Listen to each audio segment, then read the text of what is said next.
Olá, boa noite a todos. Estamos começando mais uma live da Lumen e eu vou chamar a doutora Luciana Xavier Sanz de Carvalho. Estou chamando ela, vamos esperar a Luciana começar a live com a gente, ela entrar. Boa noite para todo mundo. Muito obrigado pela participação de todos. Então, estamos começando mais uma live. Hoje a nossa live é muito especial, sobre o mercado de trabalho, a inclusão, a acessibilidade da pessoa com deficiência. E a nossa convidada será a doutora Luciana Xavier Sanz de Carvalho, auditora fiscal do trabalho e coordenadora estadual do projeto de inclusão de pessoas com deficiência e reabilitados do INSS no mundo do trabalho de Santa Catarina. Vamos ver aqui, ela falou que não apareceu ainda para ela. Vou só dar as orientações para ela aqui entrar.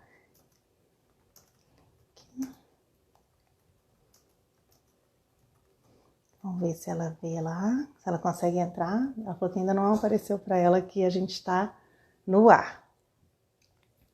Olha, já tem uma pessoa aqui nos comentários.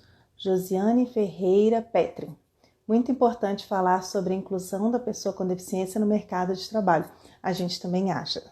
E apesar, de muito ter se falado sobre isso nos últimos anos, devido ao Estatuto da Pessoa com Deficiência, a Constituição, a questão da acessibilidade, a gente, batendo um papo com a doutora Luciana, né, a gente achou importante trazer essa temática aqui. A Luciana acabou de chegar, já vou convidá-la. A gente achou importante trazer esse tema para uma live, ainda mais nesse momento que nós estamos vivendo com essa crise do coronavírus e do desemprego. Olha ela aí chegando. Oi, doutora Luciana. Muito obrigada. Que bom que deu Boa tudo noite, certo. consegui entrar. Ai, que bom. Boa noite, boa noite. Eu já comecei a apresentar aqui para as pessoas, né?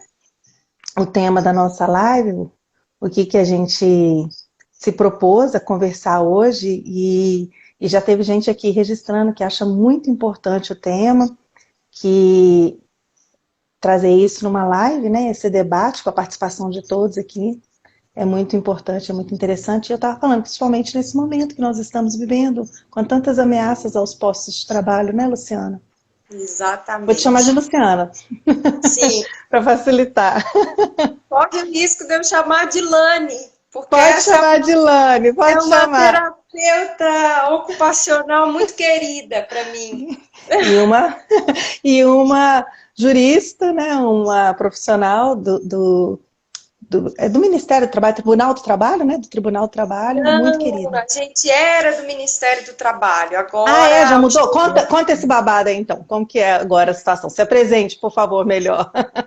Bom, eu sou a Luciana, sou auditora fiscal do trabalho e sou coordenadora do projeto de inclusão de pessoas com deficiência e reabilitados no INSS no mundo do trabalho aqui em Santa Catarina. E a auditoria fiscal do trabalho fazia parte do Ministério do Trabalho, que foi extinto. Então, com a extinção do Ministério do Trabalho, a Secretaria de Inspeção do Trabalho hoje está no Ministério da Economia. Mas Uhum. eu guardo um carinho muito grande ainda pelo nome Ministério do Trabalho, então acho que as pessoas conhecem mais como Ministério do Trabalho, né? Muitas coisas têm mudado, né, no âmbito político brasileiro, né, institucional. A gente tem Isso. acompanhado. Então, Agora, a luta, independentemente do órgão, né, e de como a gente tá, ela permanece a mesma e temos que seguir, né, Lani? sim, sim, vamos falar então de a acessibilidade da pessoa com deficiência ao mercado de trabalho. E Uhum. aí, assim, né, se a gente for refletir, a inclusão da pessoa com deficiência no mercado de trabalho, ela é um pouquinho dessa história. Você pode retroagir para a gente um pouquinho do histórico disso? De quando essa luta começou? Como que foi? Olha, essa luta, Lani, ela é maravilhosa, porque nós saímos de uma situação em que as pessoas com deficiência eram segregadas, né? Houve época que na história nossa que as pessoas com deficiência chegaram a ser assassinadas ao nascer, né? Tivemos situações aí, como por exemplo na Segunda Grande Guerra Mundial, em que o fato de você ser uma pessoa com deficiência já te sentenciava à morte. Então, é uma luta que teve como é que eu vou dizer, um fortalecimento maior a partir aí da compreensão e das discussões de que a deficiência não era igual a um impedimento. Então, que a deficiência não estava só na pessoa, no impedimento que ela tem, por exemplo, uma cegueira, uma surdez, mas o que fazia essa pessoa sentir a opressão da deficiência era a interação com barreiras. E que se transpuséssemos essas barreiras, o fato de a pessoa ter um impedimento não a impediria de gozo de direitos. Então, o que impede o gozo de direitos é realmente essa falta de acessibilidade. Então, essa luta, ela começa a se fortalecer logo depois da Segunda Grande Guerra Mundial.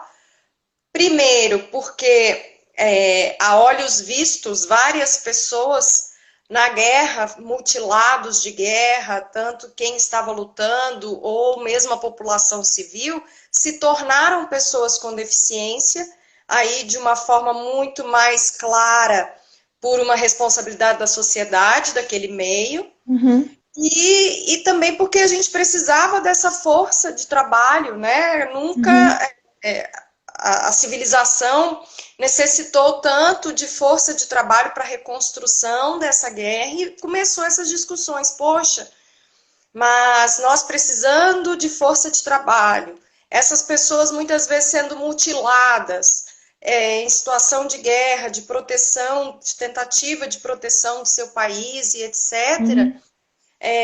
Então, temos que começar a mudar isso.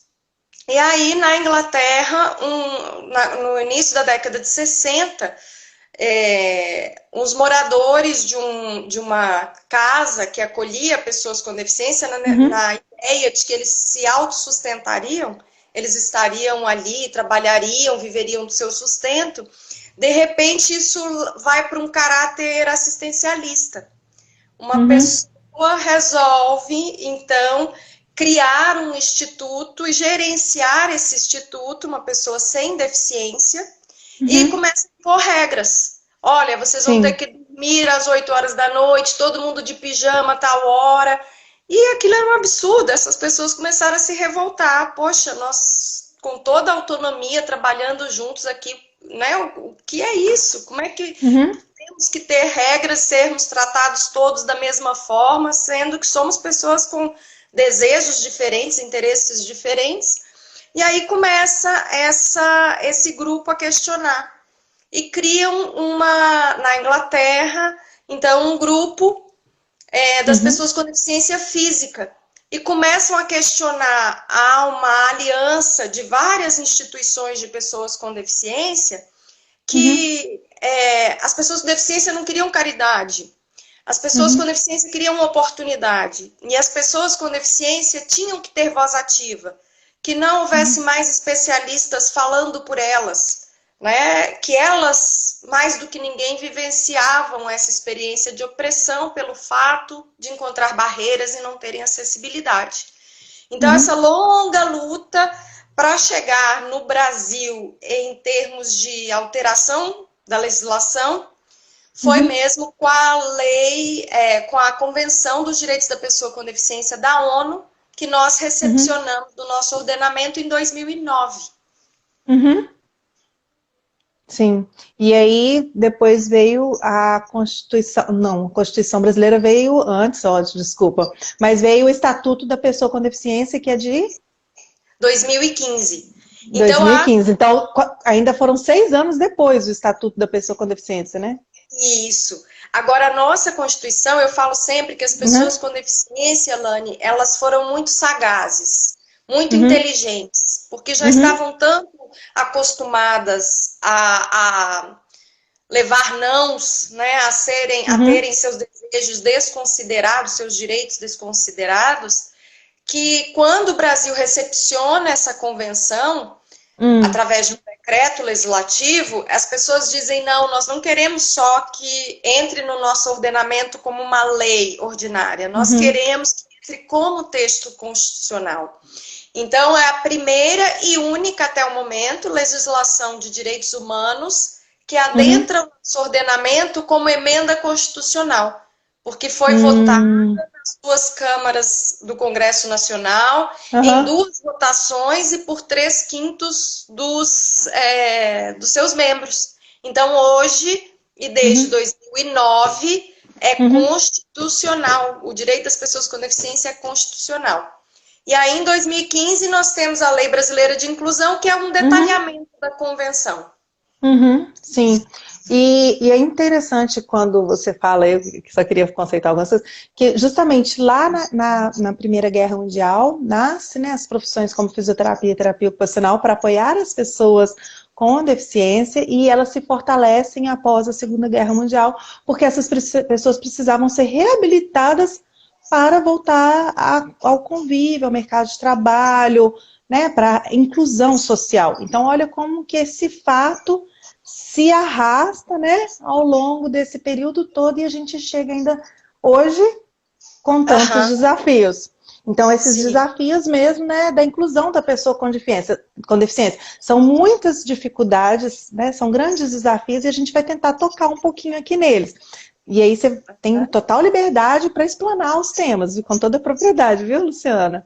Ah, estamos Algumas sempre pessoas à entrando. conversa. Muito obrigada, gente, por estarem participando da live, algumas observações, né? Falando aqui em relação que tem muito a se fazer. De novo, a Josiane Ferreira Petri já fez uma participação no início. Algumas pessoas mandando, né? Abraços, felicitando a gente pela live e o tema. E eu gostaria de pedir a vocês que, caso, né, vocês queiram compartilhar, compartilhem essa live com pessoas que têm o interesse aí de participar, de estar aqui com a gente hoje. E eu vou pedir para vocês também contarem a história de vocês. Que eu vou lendo aqui, a gente vai interagindo. Então, vocês podem fazer perguntas, que a gente, né, vai pegando as perguntas, pincelando para ir respondendo ao longo da live. E também para vocês falarem quais desafios vocês tiveram, né? Quais foram as principais barreiras que vocês encontraram, tanto, né, do lado das pessoas com deficiência, quanto os profissionais que lutam por essa causa. O que vocês têm para compartilhar aí com a gente? Vamos compartilhar. Bom, Lu, a primeira A pergunta que eu Josi gostaria de mesmo fazer... que você mencionou, Lani, Ah, ela, assim que eu a alô. conheci, a Ah, irmã dela trabalha comigo ainda, né? ah, Auxilia na inspeção e é uma grande guerreira aí da inclusão. Tô vendo a irmã dela tá aí também, a Angelita, eu tô vendo a ai, que Brígida, tô vendo o bacana. Carlos, muita gente Querida, legal e né? que tá nessa luta junto, né? É realmente uma construção coletiva, né?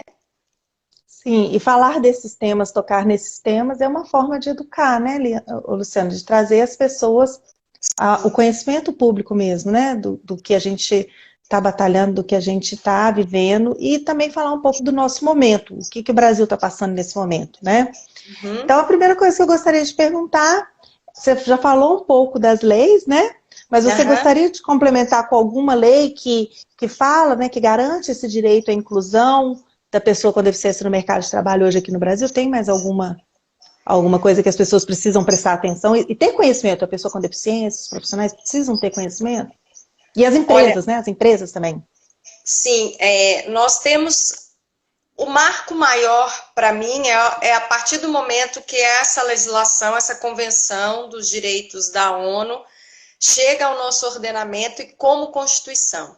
E eu digo Uhum, isso porque também foi fruto da Segunda Guerra Mundial, até que em momentos difíceis, momentos de muita dor, também depois que nós passamos deles, eles também trazem crescimento, né? E também uhum, conquistas são alcançadas após um momento de dor. Então, é também uma mensagem aí para que as pessoas não desanimem, que está difícil, mas que vai passar esse momento de pandemia que nós estamos vivendo, né? Nós vamos aí juntar a nossa força, a nossa coragem, até em homenagem às famílias que perderam entes queridos, as pessoas que faleceram em razão dessa pandemia.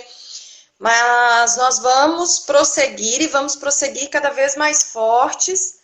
Então, é até uma mensagem que fica. Dos momentos de dor, eles também frutificam coisas boas, né? Sim. E uma das questões que floresceram depois da Segunda Guerra Mundial foi que as nações elas não podiam ter uma legislação local e só respeitassem a legislação local. Que havia direitos que, independentemente da regra do seu país, eles tinham que ser obedecidos e seguidos, que é a questão dos direitos universais.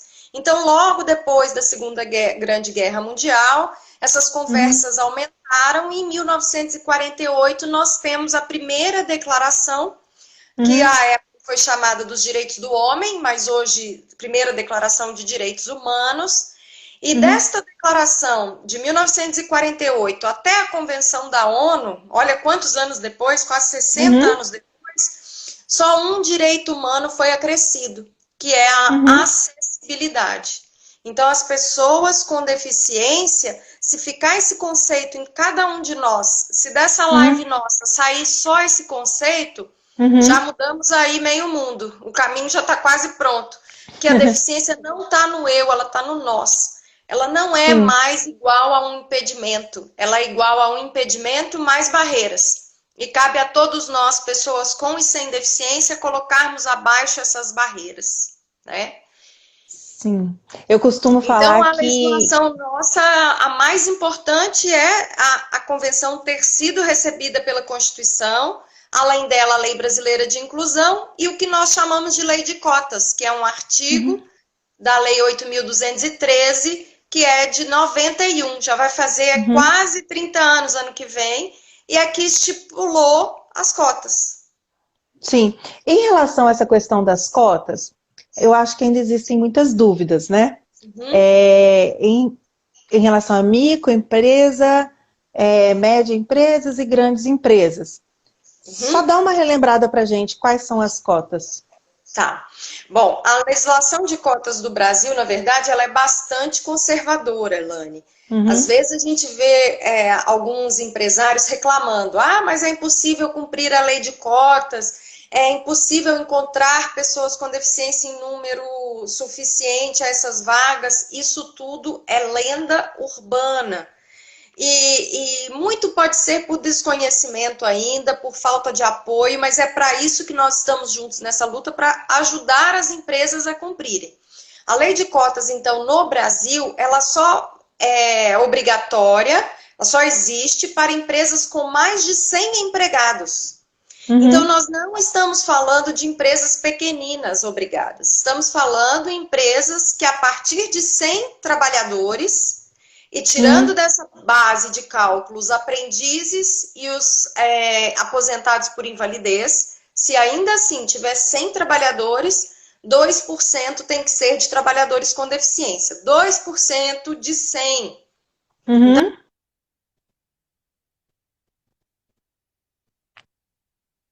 ela travou um pouquinho, Luciana. Vamos esperar um pouquinho para ver se volta. Gente, dá um feedback para mim. É a Luciana que está travada ou sou eu, Laniele? Oi, Lani, tá me ouvindo? Voltou. Eu pedi até para o pessoal dar um feedback se era eu ou você que estava travada. Mas agora, volta para mim. Então, 2%. Se a gente for pensar, Luciana, na população de pessoas com deficiência no Brasil, né? Quantos por cento da população brasileira são pessoas com deficiência? Olha, pelo censo do IBGE, nós temos aí quase 25% da população brasileira de pessoas com deficiência. Mas aí disseram, nossa, mas isso é muito grande. É porque o censo de 2010, ele foi feito a partir das respostas que as próprias pessoas davam. Então, mas de qualquer forma, a Organização Mundial da Saúde diz que no mundo há 16% de pessoas com deficiência. Então, 16% dos nossos 200 milhões de habitantes é muita gente, não é? Então, até eu que sou ruim em matemática aqui sei que é muito. E pela lei de cotas, nós temos só menos de 800 mil vagas reservadas às pessoas com deficiência.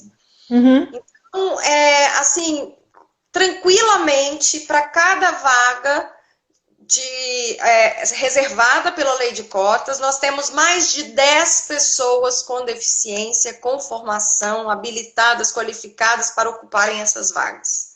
Inclusive, no próprio censo, né, fala dessa questão da escolarização das pessoas com deficiência. E o DEST, em relação ao público em geral, não é diferente. Não é. Dependendo da idade, né, quando você pega a proporção, as pessoas com deficiência, elas se capacitam. Elas estão, ainda mais com hoje, né, esses programas de inclusão escolar. Eu sei que tem várias críticas, né, mas tem aqueles que seguem de uma forma brilhante na carreira, inclusive acadêmica, né? A gente vê isso acontecer com muita... A gente saiu de uma situação que em 2005 só um pouquinho mais de 100 mil crianças e jovens com deficiência estavam na escola regular.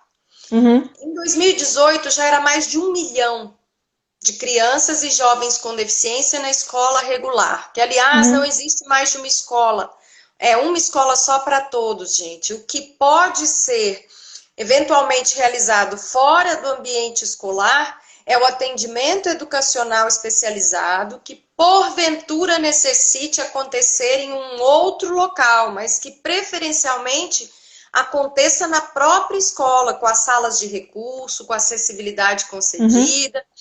E nós temos, isso às vezes até dói em mim, porque eu tenho muitos amigos hoje com deficiência, e tem amigos com deficiência, Lani, com 2 pós-graduações. Eu não tenho pós-graduação.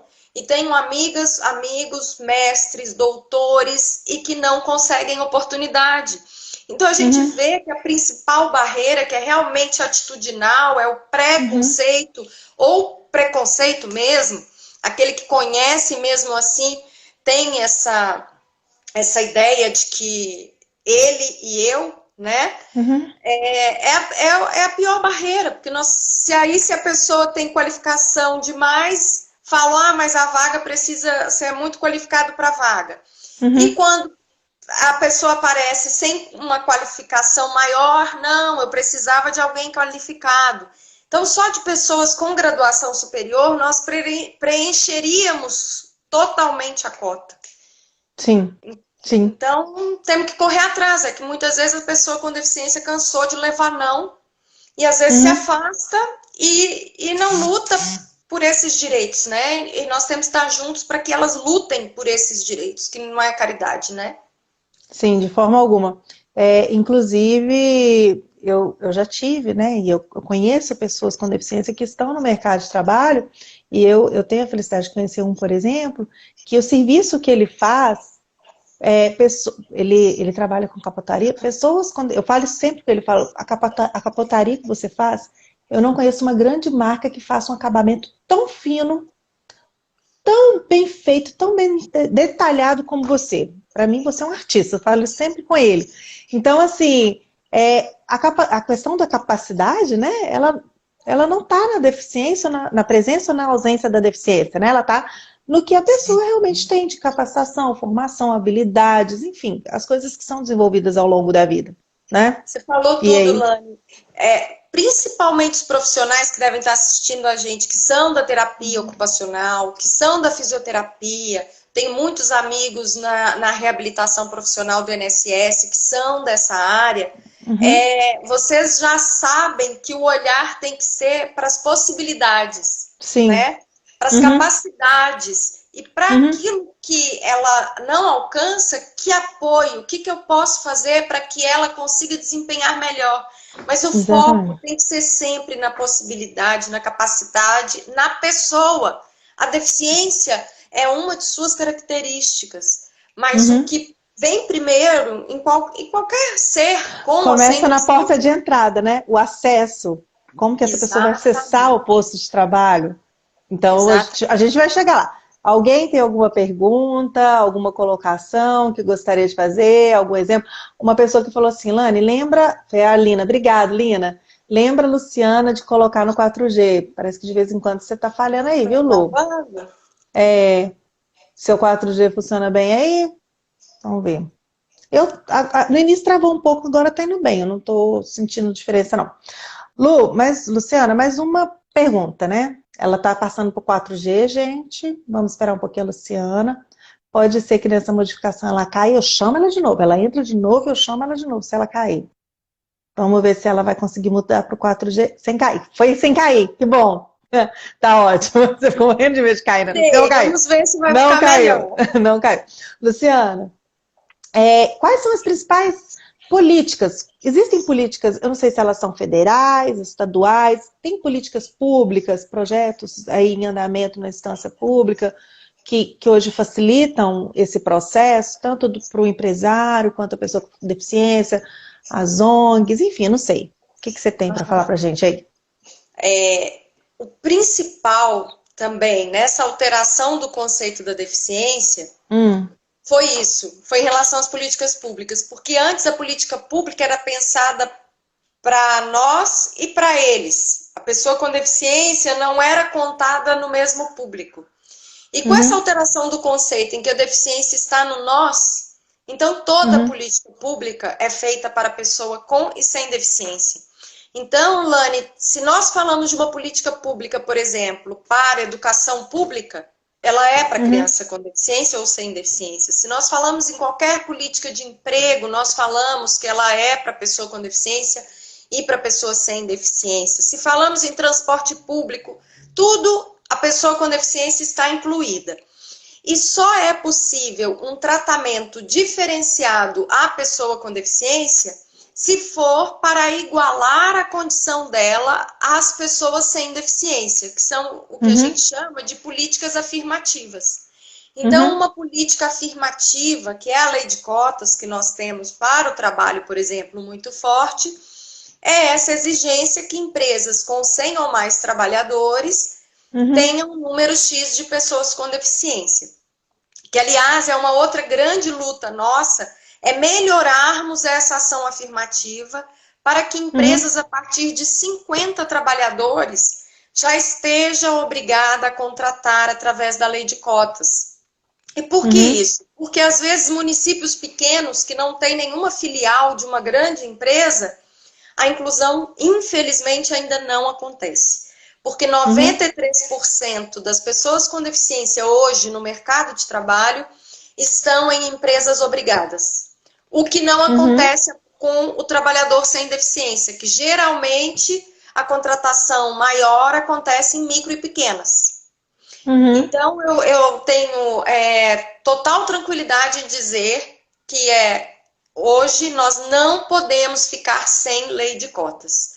Se ficarmos, é uma porta na cara novamente às pessoas com deficiência. Nós não podemos aceitar que as escolas digam não a uma criança com deficiência. Senão, nós vamos voltar para aquele mundo de antigamente. Eu conto que nem é tão antigamente, viu, gente? Que eu não cheguei nos 50 ainda. Mas eu estudei em escola pública, não sei se você teve essa experiência, Lani. Nós éramos divididos por turmas, de A a F. Aqueles alunos com a melhor nota ficavam na A. E os piores na F. Sim, mas era uma tristeza, porque os mais pobres estavam na F, os alunos negros estavam na F, e tenho certeza se continuasse hoje em dia, as crianças com deficiência estariam na F. E também as pessoas com transtorno de aprendizagem. Exatamente. E também as pessoas com transtorno de aprendizagem, né? As dislexias, as acalculias, estariam todas lá, né? Nessa sala.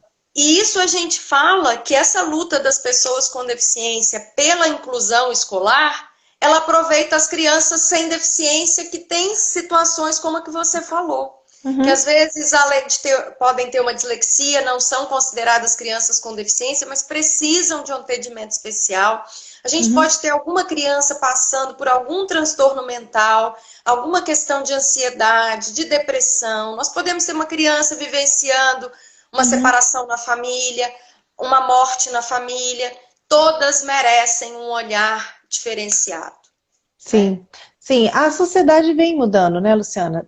Por exemplo, os meus filhos, eu acho que, principalmente o mais velho, ele sempre esteve em uma turma que tinha uma criança com deficiência na turma, um aluno com deficiência. Então, ele já teve, né, com autismo, ele já teve lá desde o berçário, né, depois a gente descobriu que tinha autismo. Então, um autismo, outro com síndrome de Down, e agora tem um portador de deficiência, uma pessoa com deficiência visual, uma pessoa com deficiência visual. Ele nem é subvisão, não, ele é cego mesmo. Então, ele convive muito bem, assim, no olhar dele não tem diferença nenhuma, ele trata igual.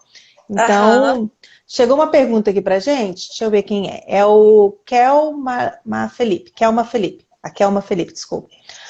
Quanto ao conceito de PVC no estatuto, PCD. Ficou, ela escreveu PVC, é PCD, né? No estatuto ficou um conceito amplo. Não tem mais as definições como os decretos que classificavam. Como ficam para a gente realmente identificar quem seria o PCD? Agora saiu o PCD. Bom, é porque ela está se referindo, né, ao novo conceito trazido pela Convenção e que foi absorvido pela Lei Brasileira de Inclusão, que diz que a deficiência não é mais igual ao impedimento, que a deficiência é igual ao impedimento e às barreiras, né? Então, o que nós da Auditoria Fiscal do Trabalho hoje entendemos como deficiência para facilitar essa ideia, esse conhecimento? Nós utilizamos ainda como base os decretos anteriores e acrescentamos algumas situações em que há um impedimento e as barreiras são significativas a ponto de essa pessoa merecer estar incluída na lei de cotas. O que a Lei Brasileira de Inclusão, que é lá de 2015, disse? Que em 2 anos deveria haver um instrumento caracterizador. E vários auditores fiscais do trabalho participaram junto a uma outra composição, Ministério da Saúde, profissionais da Previdência Social e etc., para criar esse instrumento caracterizador da deficiência. E esse instrumento, ele foi criado, que é um instrumento brasileiro, que vai verificar a funcionalidade. E foi já aplicado a, se não me engano, 8.000 pessoas. A Universidade de Brasília, UNB, participou dessa aplicação do instrumento. Então, ele já está praticamente pronto, ele já foi discutido no Conselho Nacional dos Direitos da Pessoa com Deficiência e está para sair. Muito atrasado, que era para vir em 2017, mas essas questões mais abertas, elas vão ficar melhor resolvidas com o instrumento. Com essa ferramenta. Com essa ferramenta. Mas hoje nós utilizamos, para ter uma ideia, esses decretos e situações que antes não eram previstas. Por exemplo, se fosse uma questão de uma má formação, mas que só impactasse esteticamente na face, essa pessoa não era considerada pessoa com deficiência pelos decretos. Mas nós vimos que essa pessoa passa por uma situação de preconceito e de barreiras muito grande. Um exemplo são, por exemplo, as mulheres no norte, principalmente, com os cabelos grandes, que sofriam escalpelamento por causa do eixo do barco, né? Ficava preso e perdia o escalpo. Então, elas são merecedoras de serem incluídas nessa ação afirmativa.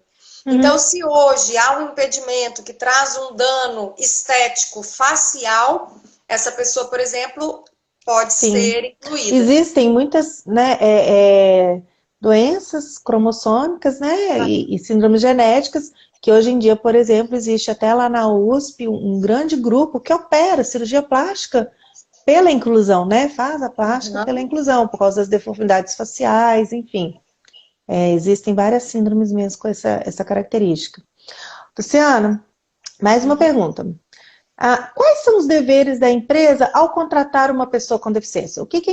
Qual que é o ponto inicial? Por onde que ela tem que partir? Então, primeiro, deixar só uma coisa bem clara, pessoal. A inclusão, Lani, a lei de cotas vale para a empresa a partir de 100 trabalhadores.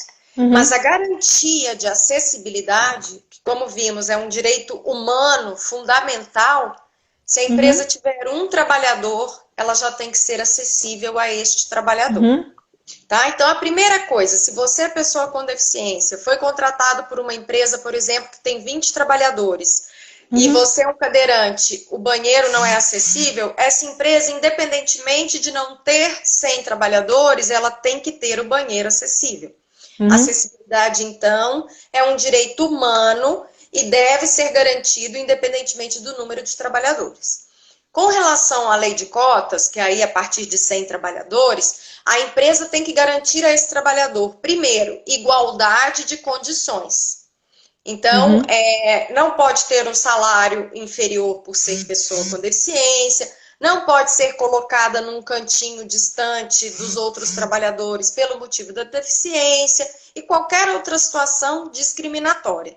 Ela tem os mesmos direitos de qualquer trabalhador e tem também os mesmos deveres de qualquer trabalhador. Ou seja, não tem assistencialismo nenhum porque você está contratando uma pessoa com deficiência. Nenhum. Então, essa às vezes é uma preocupação das empresas, porque a gente diz assim, olha, não é o céu na terra, às vezes, a contratação de um trabalhador com deficiência, mas também, às vezes, não é o céu na terra a contratação de um trabalhador. Qualquer outro. Exatamente. Né? Então, o único tratamento diferenciado que esse trabalhador pode ter em relação aos outros é se vier em função do seu impedimento. Então, por exemplo, é um trabalhador que tem uma condição, uma comorbidade associada que não permite que ele trabalhe às 8 horas. Então, porque é uma necessidade dele, o horário dele vai ser reduzido, com redução do salário também, como seria para qualquer trabalhador, mas o tempo dele será parcial. E a outra questão, que também é igual a todos os trabalhadores, é as normas de saúde e segurança, que a empresa já tem. Por exemplo, nós temos uma ANR que fala de ergonomia, que fala que o posto de trabalho se adequa à pessoa, sempre, com ou sem deficiência. Né? Então, essa pessoa, além de ter todos os direitos que tem qualquer trabalhador, além de não poder passar por nenhuma situação de discriminação, ela tem que ter o seu ambiente acessível. E aí, se a gente for pensar nisso, né, quem que tem que comprar os equipamentos? Então, vou dar um exemplo, tá? Precisa ali de um teclado especial, porque a pessoa, de repente, ela tem uma limitação, né, física, que ela precisa de um teclado diferente para usar o computador. É o trabalhador ou é a empresa que tem que comprar? Eu estou perguntando isso porque eu sei a resposta, mas as pessoas têm muita dificuldade. E os clientes, eles chegam para a gente procurando eles para comprar o material para eles trabalharem na empresa, pra você ter uma ideia. É sempre a empresa, tá? O posto de trabalho tem que ser adequado à pessoa, com ou sem deficiência. Então, a empresa tem que fornecer. Obviamente, se, por exemplo, a pessoa precisa utilizar uma bengala, e ela tem a sua bengala que sempre utilizou. Se ela precisa utilizar no trabalho, nada impede que ela mesma utilize o seu guia, né, de tecnologia assistiva. Mas aquilo que a empresa precisa para ajustar o posto ao trabalhador, a empresa é obrigada a fornecer. Então, vamos especificar aqui, né? Por exemplo, né, vou dar exemplos. Mobiliário adaptado, né? As rampas para acessibilidade, essa questão da acessibilidade digital, os programas corretos para serem usados, a questão, né, dos equipamentos de computadores necessários, de informática inclusiva, a questão se é uma pessoa com deficiência visual, se necessita de marcação em braille, de calçada, enfim, toda a acessibilidade tem que ser pensada nesse ambiente, pela empresa. Tem que ser pensada pela empresa, e se a empresa não fornecer, porque ela tem sempre que fornecer, garantir essa acessibilidade, ela pode inclusive ser autuada por discriminação.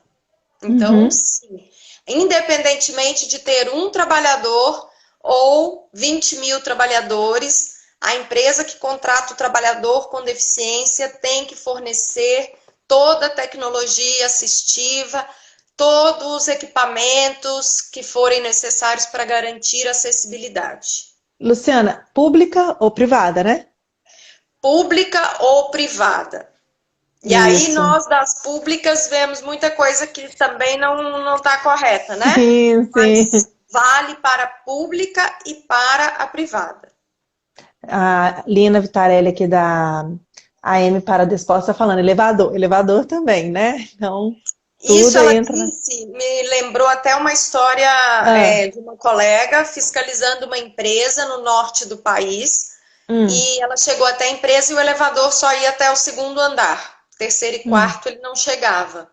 E aí essa colega falou, olha, tem que ser acessível até o quarto andar. Ah, não, mas o quarto andar só está a diretoria e a presidência.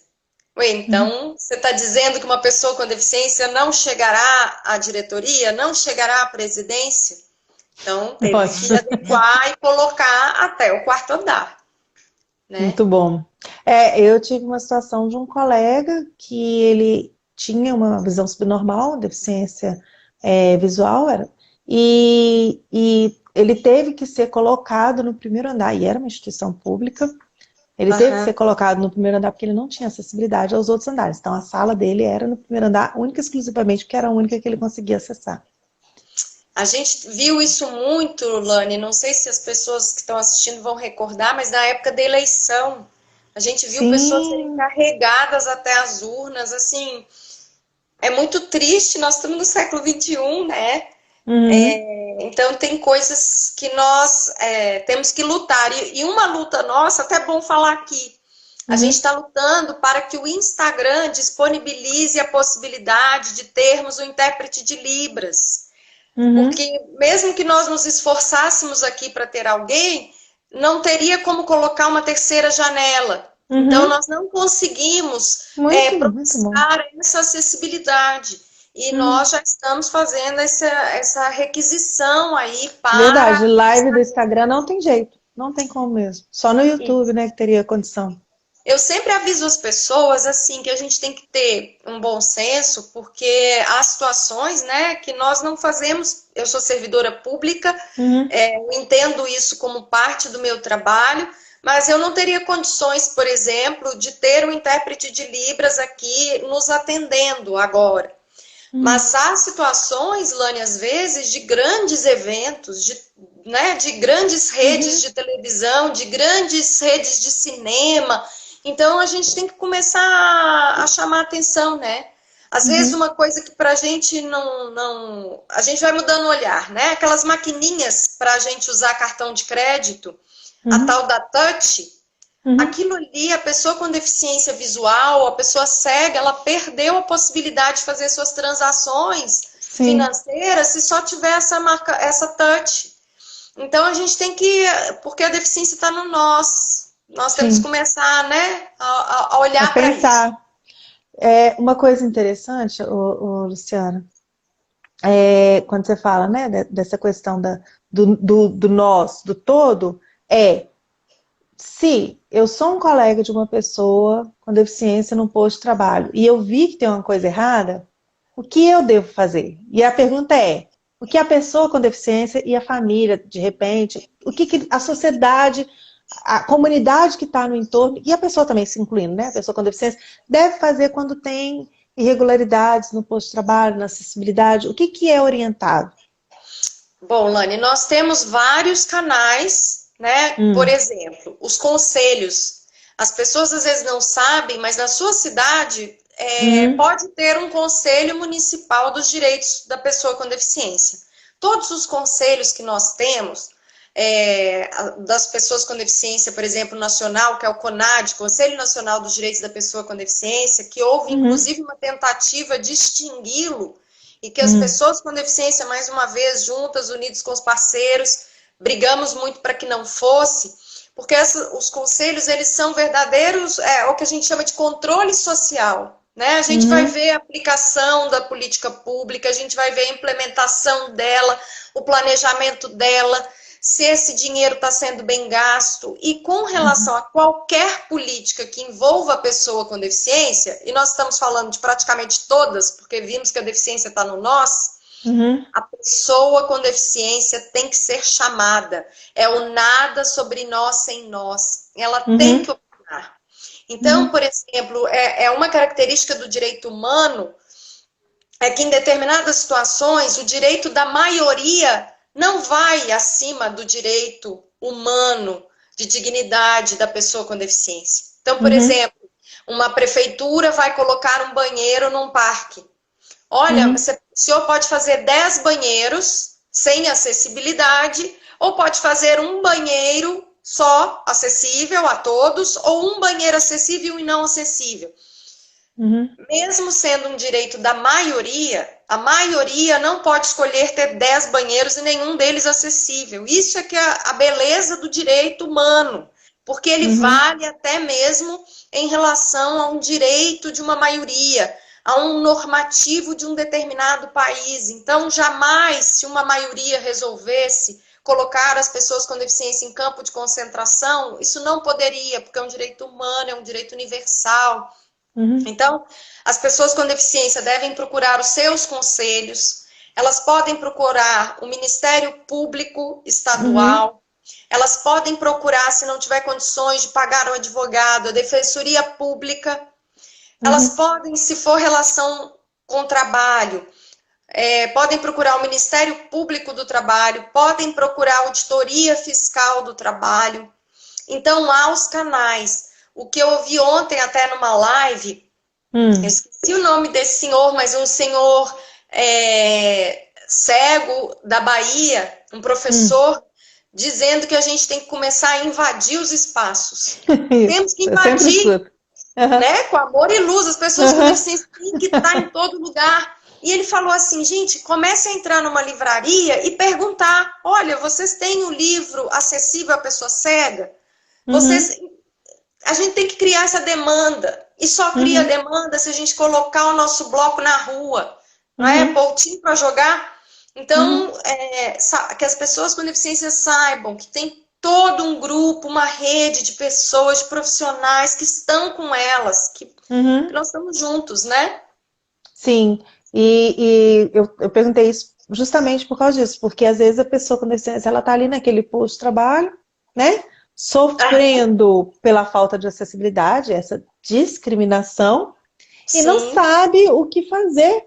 E tem medo de retaliação, tem medo de perder o emprego, né? Ainda mais nesse momento que a gente está vivendo. Eu queria até que você falasse sobre essa questão do coronavírus, como que está sendo o impacto disso, né, para as pessoas com deficiência, como que vocês têm enfrentado, confrontado, né, esse momento.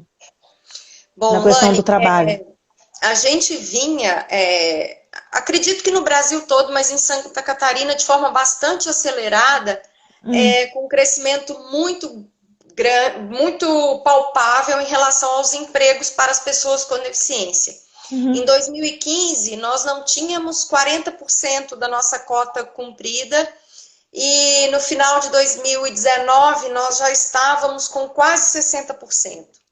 Então, assim, foi um salto de 8.600 empregos. E esse salto só ocorreu por ações como essa nossa aqui.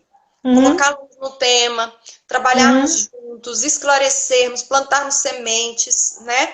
Então, nesse momento de pandemia, nós entendemos também que não é fácil às empresas, compreendemos essa situação.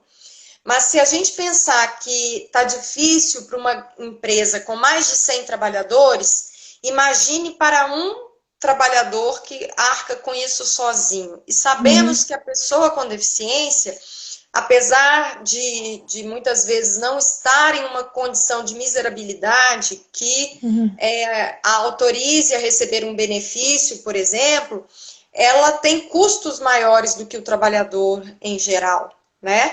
A vida para ela é mais cara, às vezes as terapias, às vezes, né? Então, a gente pede que, ao menos, as pessoas com deficiência neste momento não sejam demitidas. Então, a nossa luta, enquanto Auditoria Fiscal do Trabalho, nesse momento, é resguardar aqueles que já estão empregados. Esse é o número 1. Garantir a saúde e a segurança de todo mundo no ambiente de trabalho. Garantir que não sejam demitidos, percam seus empregos. E, no segundo momento, crescer, estourar aí esse 100% de cota e chegarmos numa condição, no mínimo, que o trabalhador sem deficiência esteja como o trabalhador com deficiência, como o trabalhador sem deficiência em relação à empregabilidade. É um momento desafiador, né? Desafiador para todos.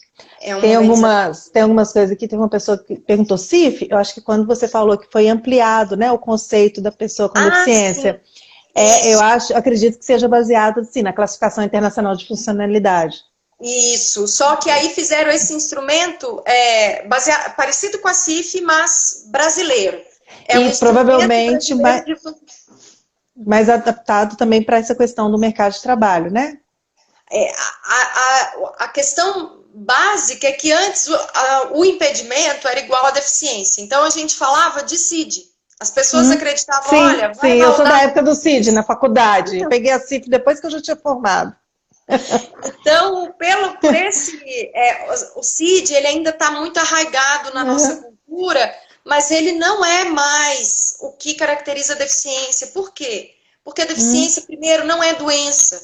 Eu canso de ouvir mães de crianças saudáveis, por exemplo, com síndrome de Down ou com outra questão e falar, coitadinho, tão doente. Não, a saúde dele está ótima, né? A deficiência não tem nada a ver com doença, gente. A pessoa com deficiência pode ter uma doença, como a sem deficiência, mas não é isso que caracteriza a deficiência. É a relação. Então, a gente olha muito para as funcionalidades. Então, antes de termos um instrumento brasileiro, a gente falava, corta o CID e pensa na CIF. Isso. Porque é isso, a gente vai olhar, focar nas capacidades. E outra questão importante, que é também uma barreira. As pessoas estão ligadas ao conceito médico da deficiência que acreditavam que a única pessoa que poderia laudar alguém com relação à deficiência seria o médico. Não é verdade. O terapeuta ocupacional pode fazer esse laudo, o fisioterapeuta, é um grande leque de profissionais da psicologia. Em algumas situações que for necessária a equipe multidisciplinar, aí tem que ser uma equipe multidisciplinar. Então, a gente chegava a ver situações, Lani, aqui, por exemplo, um trabalhador que não tinha uma perna. A empresa, o médico da empresa pedir para ele ir a um ortopedista para fazer o laudo. Isso é uma barreira. O médico ali, ele está vendo que não tem a perna. Então, a gente passa, às vezes, por situações que a gente não acredita. Às vezes, um profissional não quer laudar uma pessoa com deficiência que não tem o globo ocular. Aí vai pedir para fazer... Que exame que vai fazer se não tem o olho? Então, assim, às vezes falta bom senso. As pessoas... E boa vontade, né? Bom senso e boa vontade salva o mundo, né? Um amigo meu da APAI falava muito isso. Eles tinham uma equipe com assistente social, com psicólogos, e às vezes a empresa pedia um laudo de um psiquiatra, mas que o psicólogo poderiam fazer.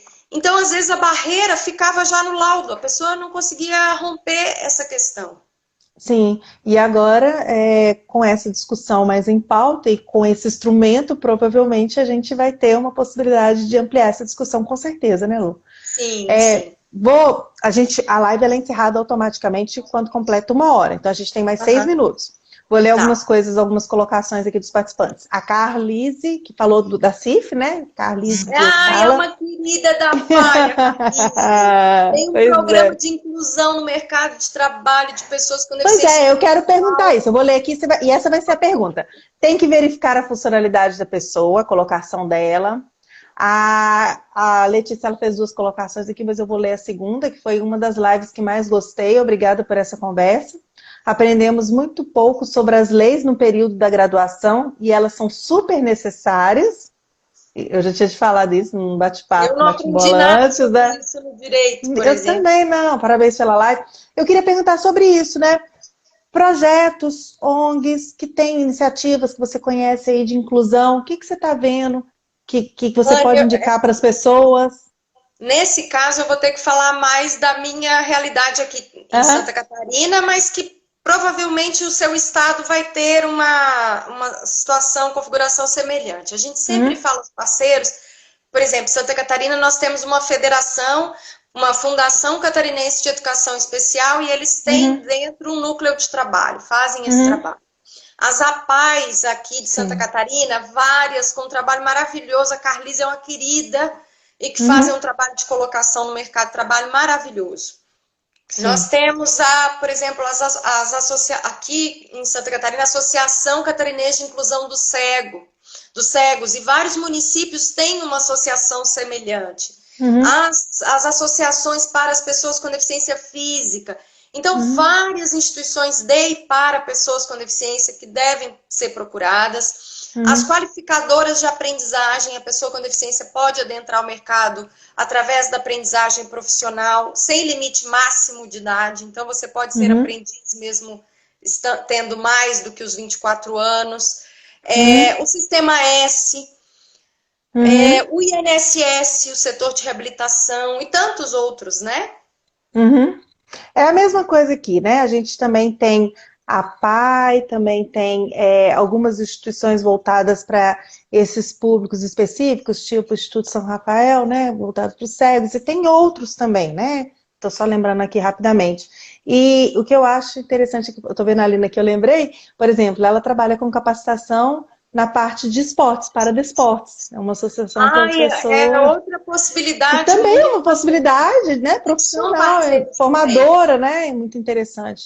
Então, tem sim, existem, é importante buscar... Cada vez mais as universidades, os profissionais, os conselhos de classe começarem a mapear isso, saber dentre os seus profissionais, por exemplo, terapeutas ocupacionais, quantos deles são pessoas com deficiência, e quantos deles atendem as pessoas com deficiência. As universidades têm que ter núcleo essa questão de direitos de pessoas com deficiência, mas não ficar ali só na discussão. Tem que ir para campo, saber quais são os alunos com deficiência, quais são os alunos já graduados com deficiência que querem uma oportunidade de trabalho.